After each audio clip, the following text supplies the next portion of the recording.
Greetings, demons, and welcome to Warhammer Weekly, episode 93. This, of course, was the week of Las Vegas Open, so we have a absolute ton to get into. So, enough preamble, let's just get into it and discuss the topics. Not the leader of a cult, rabbit with sacks. And starting off with some brand new Joy Toys. These are actually Age of Sigmar Joy Toys, which we don't see as often as the 40k equivalents.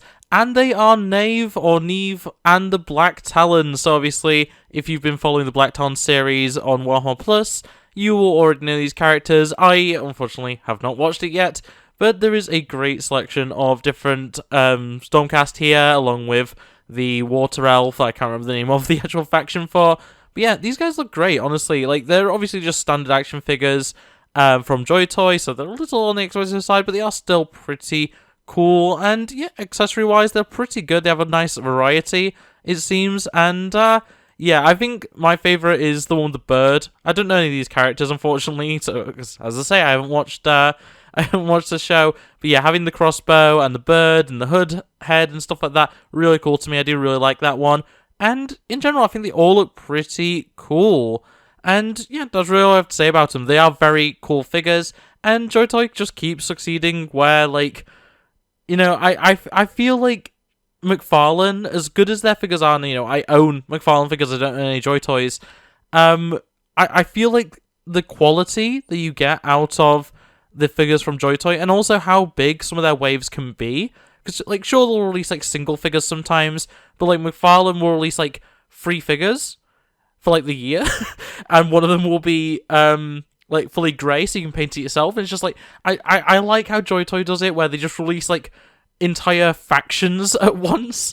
Not all the time, obviously, sometimes they just, like, release a named character on their own or whatever, but it's, like, it's multiple times every year. Joy Toy, I think, does it right compared to McFarlane, who I feel like have kind of fumbled when it comes to their Warhammer license. But yeah, there we go, the Neve and the Black Talons Joy Toy collection. And moving on to our first LVO preview, we have the Champions of Slaanesh full box reveal, starting, of course, with Lucius the Eternal. He is back in a far superior look, and yeah, he's excellent. The whip, obviously, the sword, all the stuff that you expect from him, just covered in faces. And yeah, it's such a glow up. Compared to the original version of Lucius, which, you know, I've never thought it looks that bad. But compared to this new model, it is, oh boy, that old one is so bad. But yeah, this guy's great. Obviously, if you're a fan of the Horus Heresy books or anything like that, Lucius is a fan favorite character. I do really like how hateable he is, essentially. But yeah, in general, just an excellent character who has such an interesting backstory as to how he gets the way he is. And yeah, I do like this model a lot. Like, I'm not the biggest fan of the overly corrupted form when they're not supposed to actually be like demon incarnate, which Lucius, like, isn't supposed to be. He's supposed to be just, like, heavily corrupt. But yeah, this guy, he just looks excellent. I do like Lucius, and yeah, in general, very nice new model for him.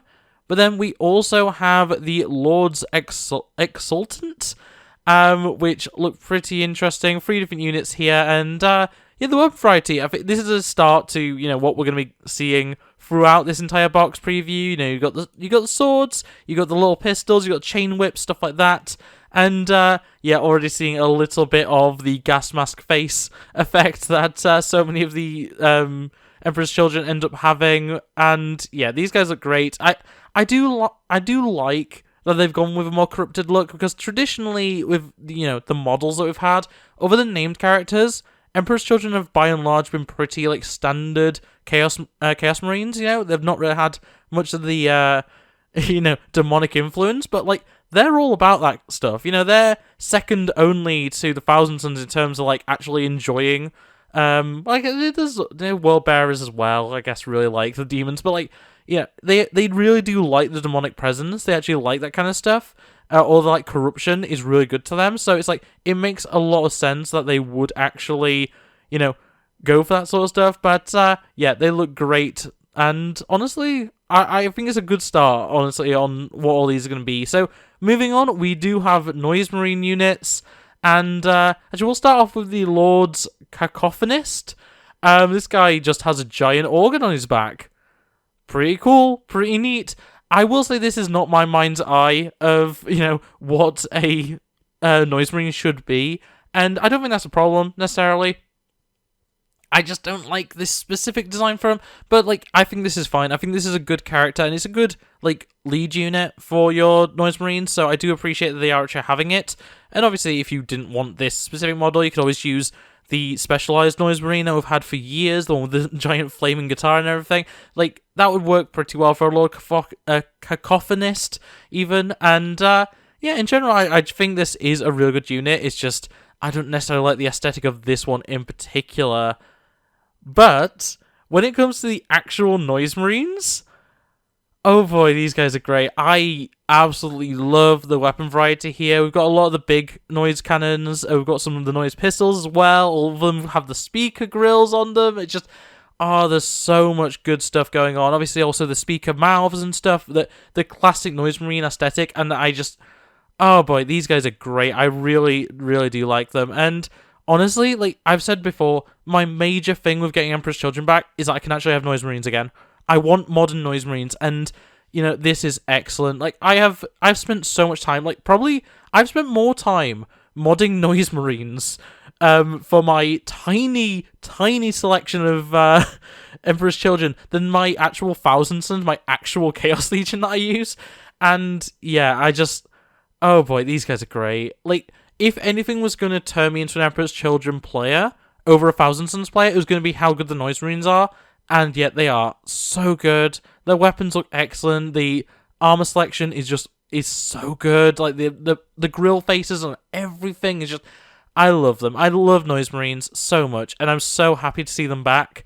And yeah, I'm going to be picking up a unit of Noise Marines. Regardless of anything, even if I don't go any further with Emperor's Children, I need to get Noise Marines. I love my Noise Marines so much. And I just hope that I have rules for standard Chaos Marines for Emperor's Children. I just hope I can run Noise Marines in standard Chaos Marine lists, because that's what I've been doing so far. I've just been playing, basic, Emperor's Children Black Legion, essentially. Just throwing a bunch of Noise Marines into Black Legion lists and stuff, and just... I really hope they don't take that away, because obviously they're taking away, Berserkers and stuff from Black Legion. I hope that doesn't happen. I want Noise Marines to be, usable outside of Emperor's Children, just so I can have my normal, throw everything together in a blender mix, because that's what I do like. But, yeah, Noise Marines looking absolutely excellent right now. And then we have the, what are they actually called? The Palatine Blades? Is that what they're actually called?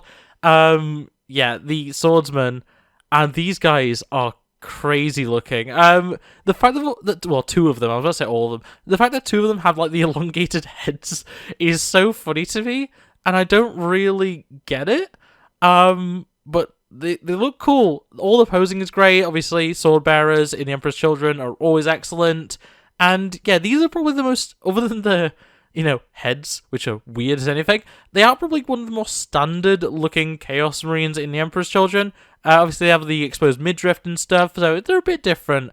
But, yeah, I really do like these guys. So they do have, and I haven't really pointed out for the other units, they do have the hoofed claws, or the hoofed feet, or whatever, so, that little bit of Chaos Corruption that, basically all Emperor's Children have at this point is just great to look at and great to see.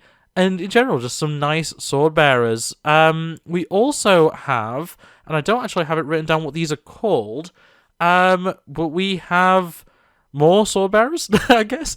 Does it actually say in here what they actually are?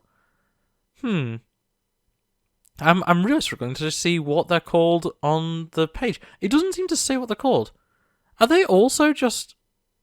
I'm very confused. Anyway, we've got these other units. I actually can't find... I'm looking through the page and I can't find what they're called. I didn't write it down. I wrote down some of the other stuff, not this. Well, we've got more sword bearers anyway, and yeah, these guys look very nice. They are very standard. I'm pretty sure these are going to be your basic unit for Emperor's Children, which is unfortunate. We all expected Noise Marines to be the basic unit, but Noise Marines being more specialist kind of makes sense, and I'm just going with the sword bearers and pistol holders and stuff as the more standard Emperor's Children unit. does make sense. We've got a nice variety here, different blades, different pistols. We've got some of the speaker girl faces, which are horrific, but they're Emperor's Children, like through and through. And yeah, in general, these are probably the most standard you're gonna get in terms of just like they look like Chaos Marines. Some of them have very clear like Black Legion style armor, which I think is pretty funny. But they all have that little bit of flavor that you get from being Emperor's Children, all the speaker grills and all the little sigils of Slash and everything. Just very nice little units here. And in general, some really good stuff. I like the whips, like the plasma weapons and stuff like that. A lot of good stuff on offer here. And yeah, that is the Champions of Slaanesh box. So it includes everything except for Fulgrim, which I think is kind of excellent. I might end up... I'm not guaranteeing anything. I might end up getting the Champions of Slaanesh box. My partner plays Slaaneshi Demons in both AOS and 40k, so she's very into the idea of having Emperor's Children as well. She really likes the unit design, and, I might just steal some Noise Marines. I'll just get the box for her and just steal the Noise Marines out of it, because I adore Noise Marines so much. They are my favourite chaotic unit, like beyond anything. They are my favourite thing, and it's been so sad that the only like consistent way to get them has been like special edition releases, or that horrible upgrade sprue, which I've been using to just upgrade easy build Space Marines for like years at this point. But the obviously Codex is also available for Emperor's Children, and just in general, great selection of miniatures, great selection of stuff for Emperor's Children, and just thank Warhammer, thank Games Workshop, whatever, for finally actually doing it, because we were expecting this just to not happen at this point. It's been so long not having Emperor's Children, and just as soon as we saw Fulgrim, like obviously we were being teased before that, but as soon as we saw Fulgrim, I knew it was like, this is it, we've got it exactly how we want it. This is excellent, this is great. And I'm very, very excited to actually get my hands on some of these units, especially as I keep saying, I really, really want the Noise Marines in hand. I really want them. I'll probably get a Lord Cacophonist just to have, because he goes with them so well. And yeah, such good units. Love them all. And there we go. The full reveal of Emperor's Children. It's finally here. It took a while, but it's here. But moving on to some more Chaos Legions, we have some Nurgle, some Death Guard, with the Lord of Poxes. I'm not going to get into too much detail with this guy, but he looks pretty cool. I do like all the extra junk that he's just got covering him, all the little bits of fabric, extra bits of metal, the giant, engine he has on his back, which I guess is to release Poxes? I guess. The big rusted blade is really cool. The fact that his energy pistol is, rusted as well, I think is a really good bit of paintwork. But yeah, in general, this guy looks great. I'm not the biggest fan of Nurgle units, but I prefer them when they're not overly gross, personally. That's just my preference. I know most people prefer when they are horrific. It's just not my preferred way to have Nurgle units, really. But this guy looks pretty cool. Definitely a unit that I'd look at in the shop and think about picking up just as, a bit of a painting exercise. But yeah, definitely a nice unit. It's just, it is nowhere near as good as the Emperor's Children reveals, so it's like, I don't know what to really think of it, but there we go. A Death Guard unit for those that are still Chaos, but not necessarily Emperor's Children. And, pretty cool.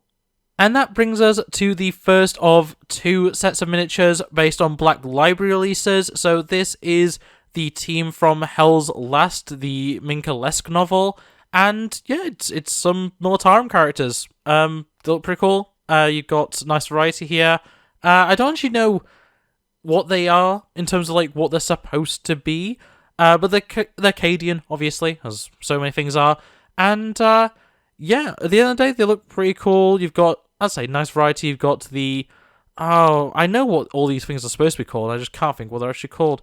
But yeah, you've got five different units, and they all seem to have a nice little variety. We've got a Commissar. We've got the actual Minka-esque unit, I believe, in the middle. Model in the middle.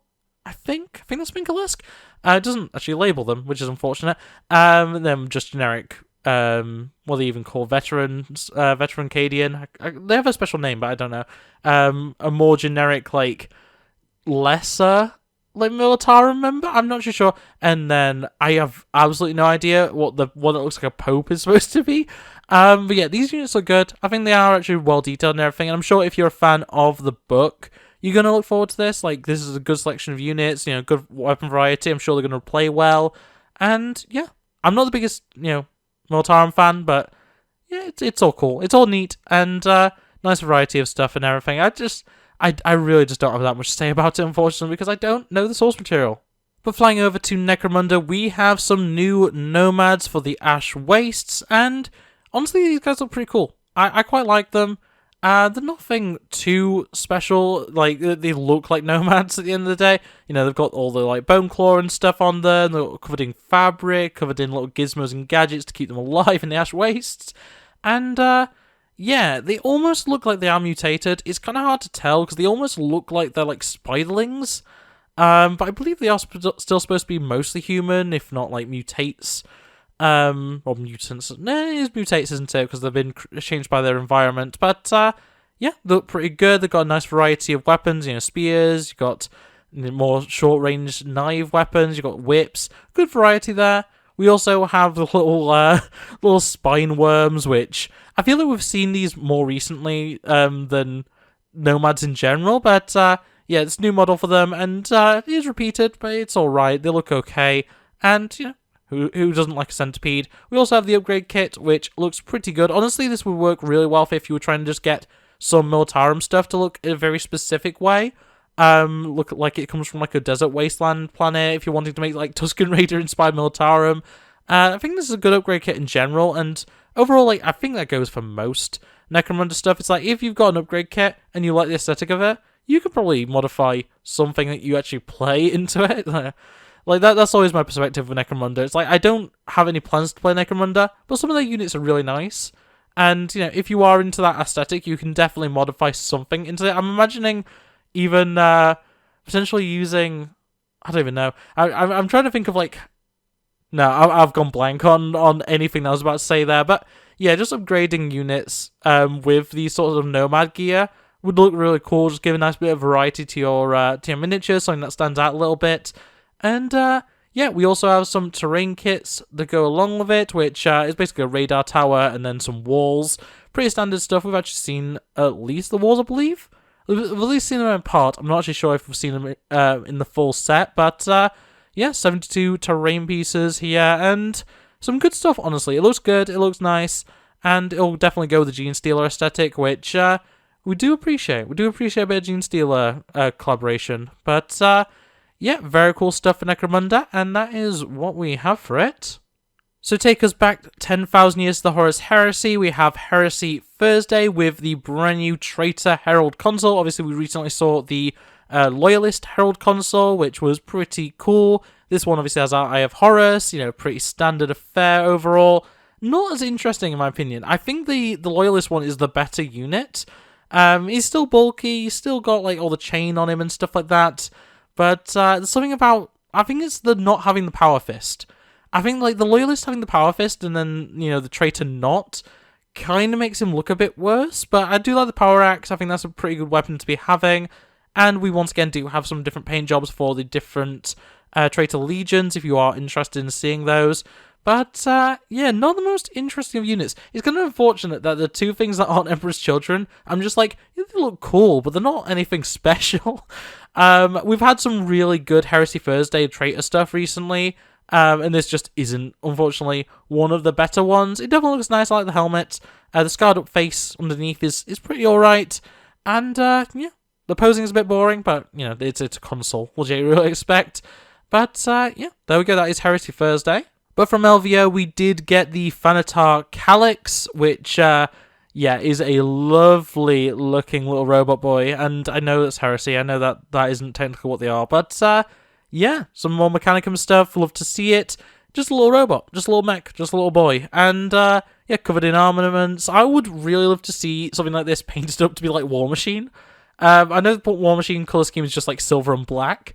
But I feel like this would really work in that form. I'm almost tempted to get it myself.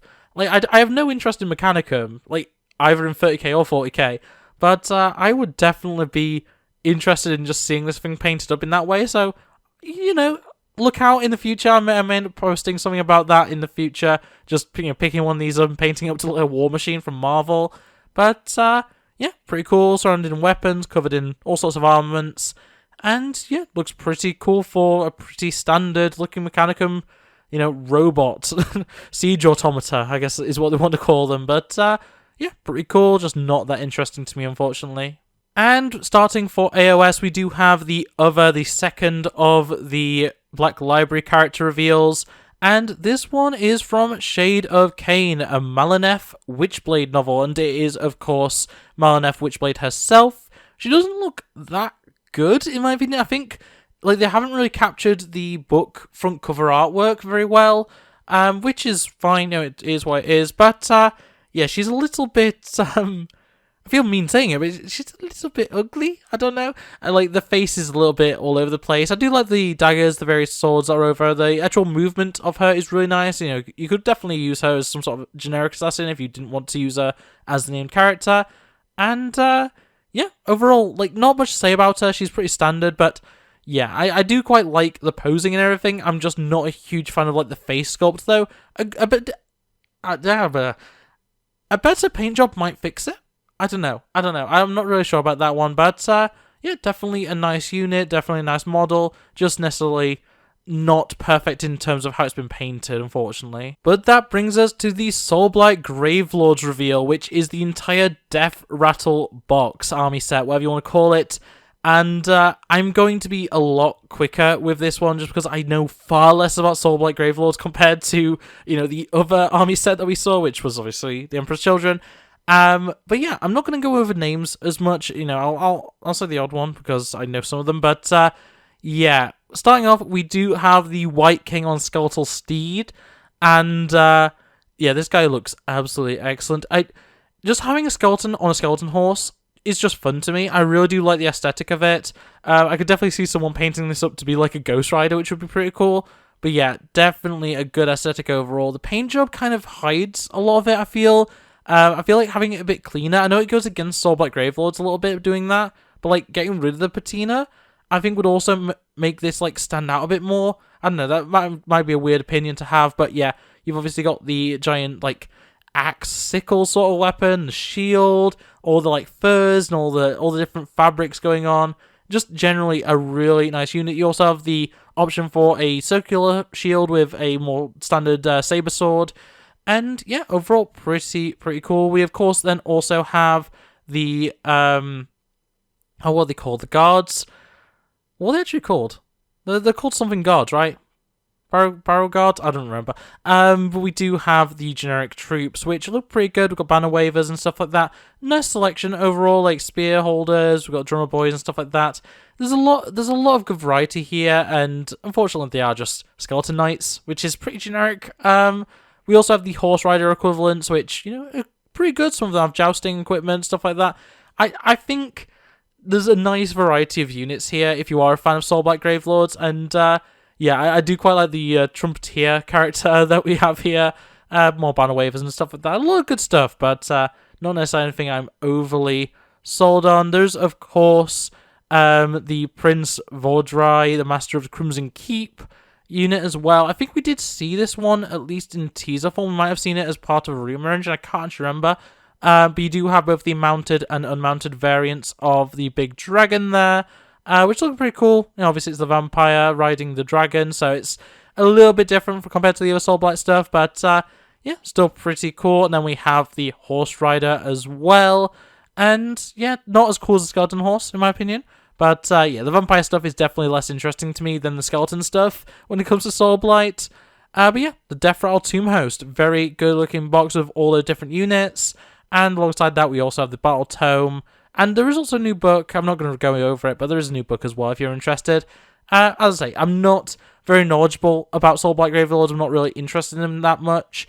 But it's definitely some good stuff. And if you are a fan, I do always link below all the different articles, so feel free to check them out. And yeah, maybe you'll actually enjoy them way more than I do personally. But yeah, there we go. That is the new Soulblight Gravelords Death Rattle army set. And that brings us to Underworlds with the brand new Gits Beast Grabbers. And I love my Gloomspike Gits. They are my favourite faction, well, one of my favorite factions within AOS, and yeah, these guys look excellent. I love the little cloak made from a squig. I think that's awesome. Like, just the little moon shields and stuff are always really cool. And getting a pretty big, what are they called? Trog? Not Trog. That's a completely different thing. But the big guys, like, I've actually blanked on what they're actually called. But it's nice to get like a smaller scale one of those, because usually they're such big units and so annoying to carry around. But yeah, some good stuff going on here. A lot of variety in what you've actually got on offer here, which makes sense. It's Underworld at the end of the day. And yeah, I think overall I'm very, very happy with this sort of thing. I love picking up random sets of Gloomspite stuff. And yeah, the fact it has the Borgit at all, that's what it's called. The big orc guy is called a Borgit. Yeah, it's definitely a good selection of units to actually have, and yeah, just something a little bit different. I do really like the one that's got the squigs on it. I think that one's really cute in a way. But yeah, there we go. That is the brand new Borgit's Beast Grabbers, and yeah, it looks pretty cool overall. And going back into the old world, we have the Blind Bray Shaman, which, yeah, the Beastmen Bray herds have, like, the ability to look into the future, I suppose, and, Krolmor, the Prophet of Ruin, what a name, is a representation of that. He is a goat man. That's what he is, obviously a beast man, so, yeah, very goaty, very, you know, animalistic, and covered in just the bodies of, looks like vampires, you know, might be humans, it's hard to tell, but yeah, covered in just bones and limbs and skulls and all sorts of different stuff there. Looks pretty fun overall. I love his little friend as well with the skull head with the two horns, that one's broken off and stuff. Very interesting look overall. Reminds me of Gollum almost. It kind of looks like they reused like the Gollum mold and just put a different head on him, which is kind of funny. But yeah, very nice new unit for the old world there, and there's not really much else to say about it, unfortunately, but definitely, if you are a fan of the old world, something to keep an eye on, because it looks pretty interesting and apparently has some pretty major implications to the actual story of old world, which is pretty fun. And with the final proper, you know, topic to go over, we do have the High Elf Realms, and I'm going to go over these very, very quickly because there is a lot, but we do now know the full selection of old world elves. And first off, we do have the Arcane Journal coming out. We're going to be getting an entire set of water slides for them all, with all the different iconography and stuff like that. We do have 3 new models, those being the Lord of Trace, who looks pretty generic. He has a nice little lion shoulder pad and stuff, but yeah, he just kind of stood there, which is kind of disappointing. We do have Ishaya Vess, Sentinel of the Silent Isle, who is a spear holder. She's got a bit more of a running pose and stuff like that. She looks a bit more interesting than the other guy, but I'm not really sold on, you know, the aesthetic overall. And then we do have the Illyrian Reavers, a brand new unit. These are horse riders with a variety of bows and spears. Look pretty cool overall, but yeah, the entire aesthetic of Old World to me has always been a bit questionable, so, you know, I'm not the biggest fan. But definitely some good stuff. We do have a lot of returning plastic kits. I'm not going to go too much detail. They're going to be coming on screen. You can always check out in more detail in the description below. The link will be there. But yeah, we've got a dragon, we've got a bird, we've got a bunch of different horse riders and also unmounted units and stuff returning in plastic. A lot of characters. It's good to see a variety at least. A lot of the larger units that you can get are returning in plastic as well. There's a lot of just generic guys, honestly. Like, elves are one of the least interesting in Old World because of the fact they kind of just look like man. They are very much Tolkien-style elves, which means that, like, yeah, they're taller and they have, like, larger weapons, I guess, but they're not really anything too special. But yeah, there's a lot of stuff returning, and I'll put everything on screen, but yeah, if you are wanting more details specifically, I'm just not going to be covering them because I don't care about Old World, and all these being returning units, it's just not that interesting. But yeah, we've got aerial units as well. We've got the various, you know, bows and armaments and stuff, all the different carriages and stuff, including both horses and lions. I've also got some returning metal, and that's really it. So yeah, there's a lot of stuff. I'm really sorry. Whenever I talk about like anything that isn't orcs in both AOS and Old World, I feel like I just kind of dismiss it all. I'm not meaning to. It's just I'm not that interested. My main thing is 40k at the end of the day, and while I do like elements of AOS and I in theory like Old World, it's just not my bag. You know, I'm far more of a 40k, 30k, and vaguely Lord of the Rings sort of person. So it's like I like that stuff a lot more, and I have a lot more of attachment to those things. It's just when it comes to Old World especially, I just don't care too much. But that leaves us with the Rumour Engine for the 14th of January, and this time it is a very nicely sculpted wing, a very clean wing. I'm not really sure what this would be for, because it doesn't look very, 40k aesthetic. It looks more like fantasy style, but it's also very clean. So I don't know what faction would necessarily have this. It almost, with how it's sculpted, it almost looks to me like it might be for Old World. It has that kind of like classic clean line sculpting, that like handmade sculpting, which I think is very indicative of Old World. But yeah, I'm not really too sure to make of it. It kind of almost makes me think, is it like a griffin wing, potentially? And that could obviously go for any of the fantasy style eras, but yeah, definitely something to think about, definitely something interesting, and that's really all I can say about it, unfortunately. So with all that being said, that is going to be it for this episode of Warhammer Weekly. So I hope you enjoyed. If you did, make sure to like it, subscribe to the internet, and ring the bell so you never miss an upload. Otherwise, comment below your thoughts and feelings on any of the topics discussed this week. And yeah, this one was very long. With LVO happening, there was a ton to talk about, which is good in some ways, but it also means that this was a very long video to make. So I appreciate you guys for actually checking it out and actually liking and subscribing, because it does really help our channel. But yeah, with that being said, it's going to be from me. So thanks for watching, and I'll see you next time. Bye! Look at the screen, you'll be fine. Culture's a disease, but we'll survive. I just wanna take